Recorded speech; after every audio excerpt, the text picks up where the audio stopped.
Welcome back to Northwest Elite Spirit, the channel you come to train your mind, body, and spirit. I'm Coach Brian. If you haven't hit that subscribe button yet, do that now and make sure to ring that notification bell to stay up to date on all of my newest releases. This is a sublime vision of life from Encounters with the Nagual, Conversations with Carlos Castaneda by Armando Torres from the chapter Journey to the Roots. While Carlos and I were contemplating the ruins of what in the past was the main temple of the Aztecs, Carlos surprised me by making an extravagant declaration. He told me that in this very place, located in the heart of the capital's main square, resided the protector of Mexico, whom he described as an inorganic being in the shape of a tube of light the size of a 20-story building. I looked at him, trying to figure out if he was joking, but his eyes were totally serious. From there, the conversation shifted to a topic of great interest to me, the enigma of pre-Hispanic cultures.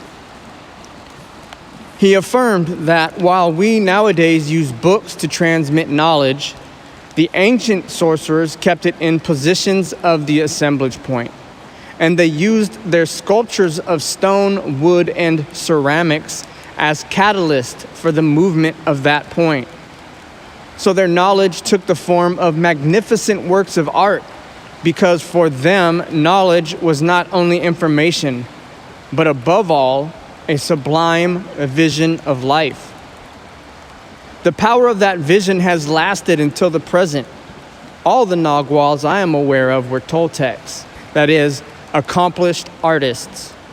They combined impeccable control of their emotions with a high aesthetic sensibility provided by their experiments with awareness.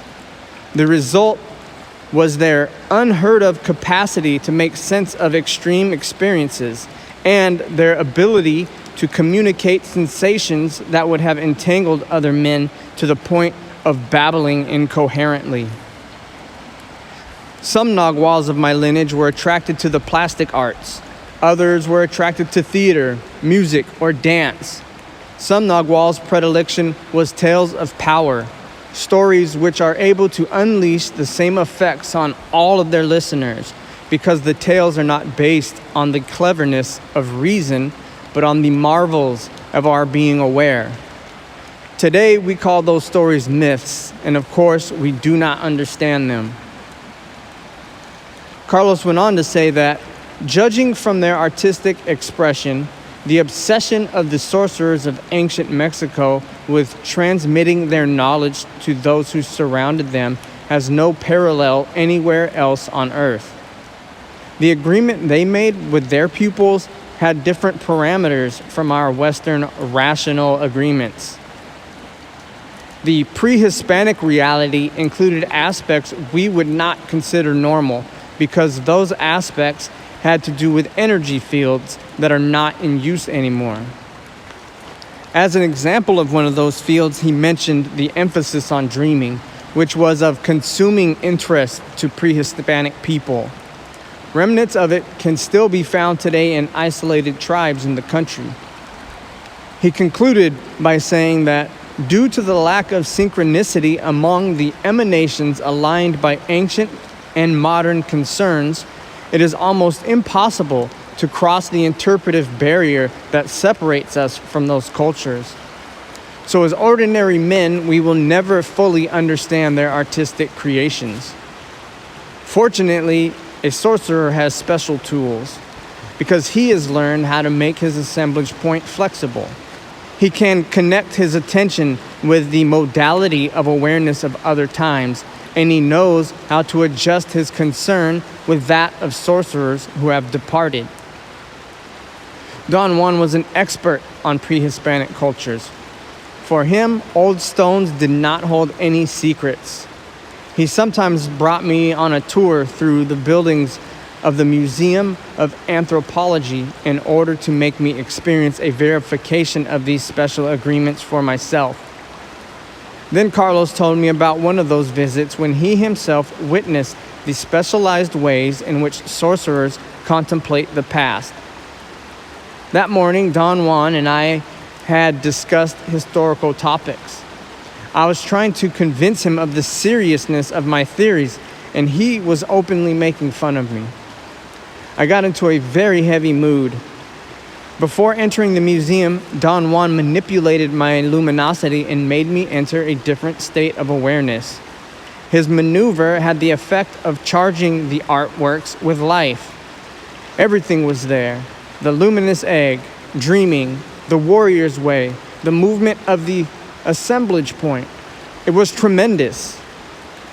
As I verified the authenticity of the teachings, I made a swift and thorough assessment of my position as a researcher.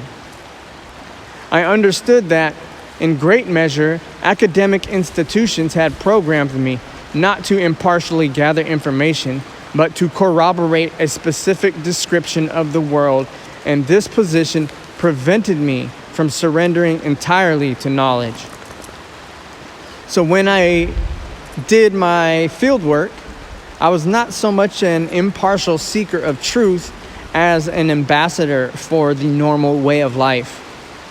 This generated an inevitable collision in me and often resulted in distrust and suspicion.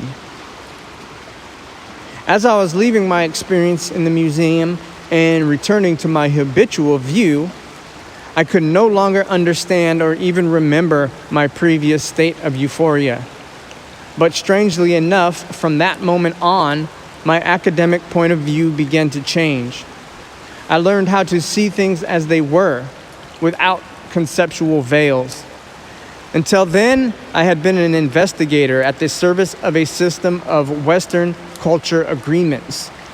Suddenly, I began to feel more and more comfortable with the idea that, under my anthropologist's skin, I was an ordinary man involved in the task of finding his destiny. I asked Carlos to give me some creative example of how sorcerers interpret old monuments. In response, Carlos asked me, "Have you seen the Atlantes at Tula?" I told him I had, and he explained that those impressive figures of the Toltec age are a description of a party of the Nagual. He maintained that the 16 priests in bas relief on the 4 columns behind the statues represent the complete group of warriors, divided into 4 teams, one for each of the cardinal points. The priests are cosmic travelers, and their mission is to flow with the energy of infinity. The objects they carry with them symbolize each of their functions. These priests are a party in mid-flight, an image of the final objective of their path, which is to reach the third attention. For a long while, Carlos continued giving his own interpretations of various archaeological objects. His stories were so graphic that he gave me the sensation of walking with him on the millenary paths of a pre-Hispanic city. I could almost distinguish the enormous, impenetrable Omicron heads there at the end of Central Square, and the human warmth of the smiling Huastecas statuettes looking at us from the niches of the pyramids, and the delicate Mayan stelas talking nearby. Carlos affirmed that the simple act of contemplating some archaeological pieces in a state of inner silence is enough to project the observer's attention to the position of the ancient artists. Hence, some of those pieces work as veritable traps of attention. Many of them were designed like that with deliberate intention. Their purpose was not ornamental or symbolic. Each one of their proportions and designs contain a detonator of psychic states and flows of energy. Those pieces are, you might say, catapults for the assemblage point, No professional investigation will ever be able to figure them out because their creators were not in the least interested in adjusting themselves to rational criteria.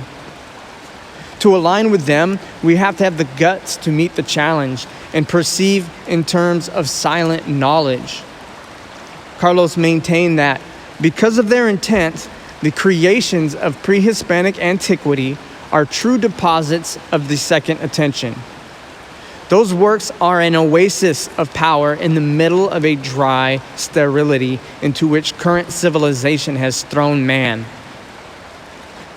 By encouraging me to present the heritage of ancient Mexico to the world at large, Don Juan began a kind of journey to the roots in order to validate aspects of his teachings which had remained hidden right up until today and return to man the true dimensions of his being. As seekers of knowledge, we have the full benefit of the old seers' intent today, so that we can continue their work with renewed vigor.